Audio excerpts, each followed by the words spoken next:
Hello student. पहले के video में हमने आपको समझाया था कि कारतूस क्या है।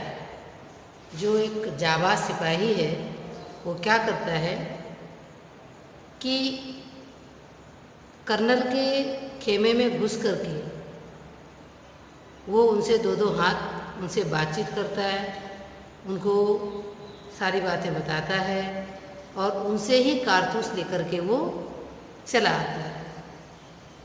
इस तरह से कर्नल उन्हें देखकर हक्का बक्का रह जाता है और उनको वो समझ नहीं पाता है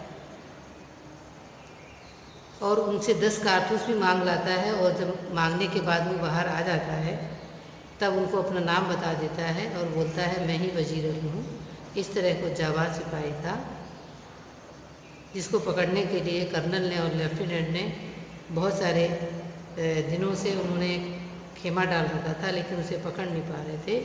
लेकिन वो वजीर अली उनके खेमे के अंदर आकर के कारतूस भी ले जाता है और उनकी जान भी बख्श जाता है। इस तरह से जाबाजी दिखाता है, सच्चा देशभक्त होता है। इस कारतूस लेने की प्रक्रिया की वजह से ही इस लेसन का नाम कारतूस पड़ा। अब देखो, मैं आप ध्यान से समझा रही हूँ, आप इस पात्र को ध्यान से समझेंगे। यहाँ पे पात्र नेम दिए हैं, कर्नल है, लेफ्टिनेंट है, सिपाही है, सवार हैं। यहाँ टाइम दिया है 5 मिनट का टाइम दिया है। सन 1799 की ये घटना है। समय दिया है रात्रि का और यहाँ स्थान बताया है कि गोरखपुर के जंगल में, जंगल है वहाँ कर्नल जो कॉलेज के खेमे का एक अंदरूनी हिस्सा, वहाँ पर उन्होंने खेमा डाला हुआ है जहाँ 2 अंग्रेज बैठे बात कर रहे हैं। कर्नल कॉलेज हैं और एक लेफ्टिनेंट जो खेमे के बाहर है। चांदनी छिटकी हुई है, मीन्स रात है, खुला आसमान है, खूब तारे हैं, अंदर एक खेमे के अंदर एक लैंप जल रहा है। अब ये कर्नल और लेफ्टिनेंट के बीच में जो वार्ता है वो आपको समझाई जाएगी।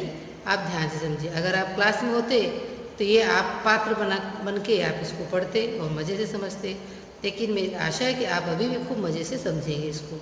अब ये कर्नल जो बातचीत कर रहा है बता रहा है कि जंगल की ज़िंदगी बड़ी ही खतरनाक होती है। बोलो, लेफ्टिनेंट से बोल रहे हैं कि जंगल की ज़िंदगी है वो बिल्कुल भी अच्छी नहीं है, बहुत परेशानी भरी है। लेफ्टिनेंट बोलता है हाँ देखो ना, हफ्तों तो हो गए खेमा डाले हुए, सारे सिपाही भी तंग आ गए। जो उनके पास एक सेना की टुकड़ी थी, ये वजीर अली पता नहीं आदमी है कि भूत है, पकड़ में नहीं आता, मैं साथ ही नहीं लगता है। अब कर्नल बता रहा है उसके अफसाने जब हम सुनते हैं तो क्या मतलब वजीर अली के अफसाने सुन के, मैं तो उसकी बातचीत सुन के, उसके काम सुन करके उन्हें रॉबिन हुड की याद आ जाती है। उसके कारनामे में उसके काम वो बता रहे हैं कि उसने भी अंग्रेज़ों के खिलाफ़ उसके दिल में इस कदर मतलब नफ़रत भर दी थी कि उसने कोई 5 ही महीने जैसा हुकूमत में शासन किया था। लेकिन इन 5 महीनों में ही उसने क्या किया, अवध का जो दरबार था उसमें अंग्रेजी जो असर, अंग्रेजी शासकों जो असर था बिल्कुल पाक कर देना, मीन्स बिल्कुल भी लोगों के मन से निकालने में वो कामयाब हो गया था। इस तरह की वो बात उनको बता रहे हैं। अब यहाँ बता रहे हैं कि तकरीबन कामयाब हो गया था, मीन्स पाक, मीन्स वो सब लोगों को समझाने में कामयाब हो गया था और उसने ये लोगों के मन में ऐसी भावना पैदा कर दी थी कि अंग्रेज़ों को हमारे हिंदुस्तान से भगाना है। अब लेफ्टिनेंट बता रहे हैं कि कर्नल कॉलेज ये सआदत अली कौन, पूछे भैया ये सआदत अली कौन है। अब देखिए इसमें सआदत अली, आसिफ़ुद्दौला, शमसुद्दौला, शाह जमा, वजीर अली सबके नाम आएंगे। सआदत अली तो आसिफ़ुद्दौला का भाई है, वजीर अली आसिफ़ुद्दौला का बेटा है, शाह जमा अफ़गानिस्तान के बादशाह हैं और एक शमसुद्दौला है वो बंगाल के नवाब हैं। इस तरह के नाम आएंगे। तो जो सआदत अली कौन, बोले कि आसिफ़ुद्दौला का भाई है। जो ये आसिफ़ुद्दौला है ये अवध के नवाब हैं। वजीर अली और उसका दुश्मन क्यों हुआ, क्योंकि ये आसिफ़ुद्दौला का बेटा है। असल में होता क्या है कि जब नवाब आसिफ़ुद्दौला के काफ़ी समय तक उनके घर में किसी लड़के का जन्म नहीं होता है तो कोई उम्मीद नहीं थी। उस समय कैसा शासन अंग्रेज़ों ने बना रखा था कि जिस भी राजा के कोई लड़का नहीं होगा वो उस राज्य को कंपनी हड़प लेगी। जैसे आपने झांसी की रानी की कहानी भी सुनी होगी। इस तरह की उम्मीद थी। वजीर अली जब का जन्म हो जाता है समय के साथ में, तो सआदत अली को ऐसा लगता है कि जो उसके नवाब बनने का जो ख्वाब था वो मर गया। मीन्स पहले उसके मन में उसने ऐसी इच्छा पाल रखी थी कि उसके भाई की कोई संतान नहीं होगी तो क्या होगा कि वो अवध का राजा बन जाएगा, नवाब बन जाएगा। लेकिन वजीर अली का जब जन्म हो जाता है तो वहाँ का वारिस बन जाता है। अब वो कुछ नहीं कर सकता, इसलिए वो क्या करता है कि उसे अपना मौत का सामान समझ देता है। अब उसके मन में जो ख्वाब था राजा बनने का वो ख़त्म हो गया। अब इस तरह से वो वजीर अली को दुश्मन मानने लग गया है और राज्य पाने के चक्कर में अंग्रेज़ों से मिलकर वजीर अली को किसी भी तरह से ख़त्म कर देना चाहता है। अब यहाँ लेफ्टिनेंट बात कर रहे हैं, मगर सआदत अली को अवध के तख्त पर बिठाने का क्या, बोले कि भाई सआदत अली अब अवध के तख्ते पर क्यों बैठेगा, क्या मसलियत, मतलब उसके बैठने का क्या औचित्य है या क्या रीज़न है। अब यहाँ पर कर्नल अपनी चापलूसी बता रहा है कि भाई सआदत अली हमारा दोस्त है, उसे बहुत ऐशो आराम की ज़िंदगी पसंद है और हमें भी उसने हमसे वादा किया है कि अगर हम उसको वजीर अली को पकड़ लेंगे या ख़त्म कर देंगे और सआदत अली को अवध का राजा बना देंगे तो वो क्या करेगा, आधा राज्य हमको दे दिया ना, मुमलिकत मीन्स आधी मुमलिकत मीन्स आधा राज्य हमको दे देगा और 10 लाख रुपए दे देगा, तो हम भी मज़े में और वो भी मज़े में, हमें इसमें क्या नुकसान है, इसलिए हम उसकी मदद करना चाहते हैं।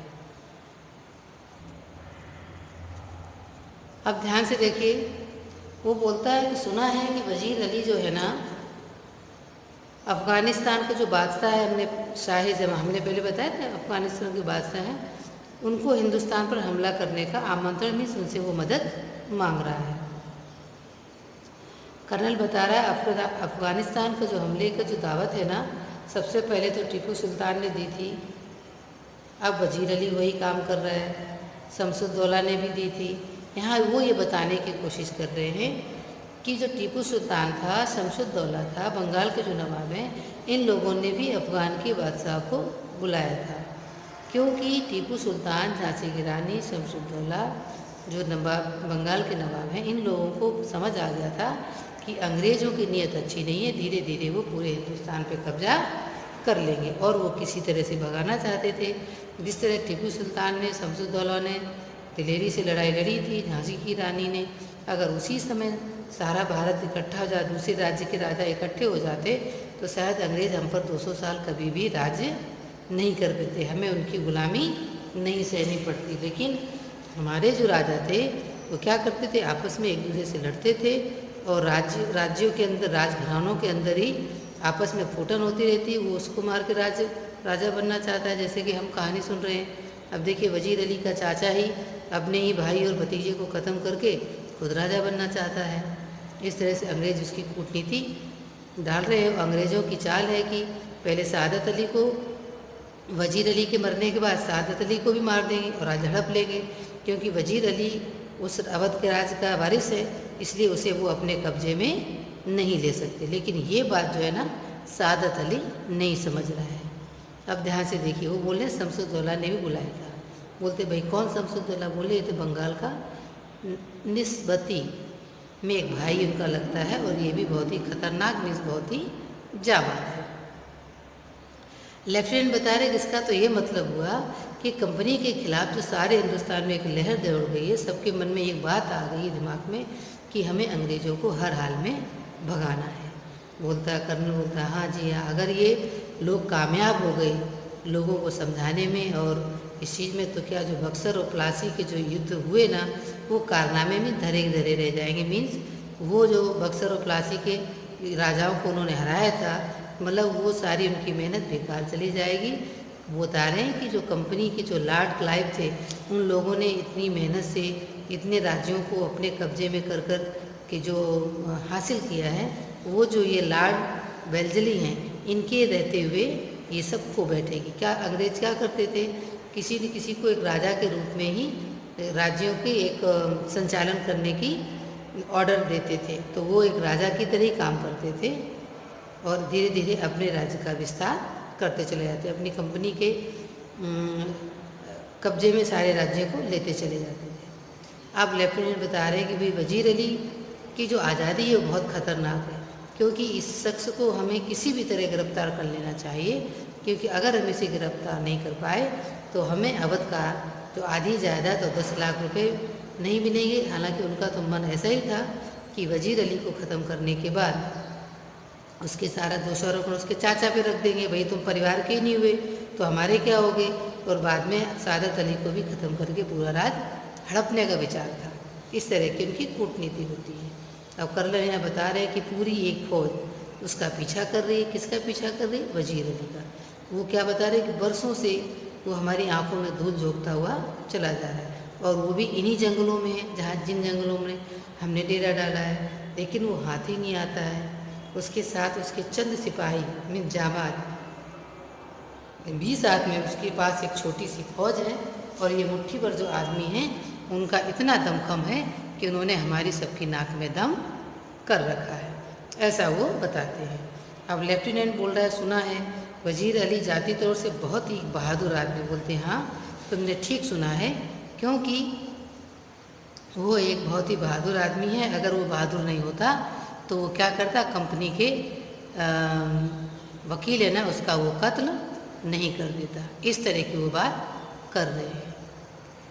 अब कर्नल बोल रहा है कि ये कत्ल वाला क्या किस्सा है, इस तरह की बात पूछ रहे हैं कि कत्ल वाले कर्नल का, कि ये वकील का कैसे कत्ल हुआ।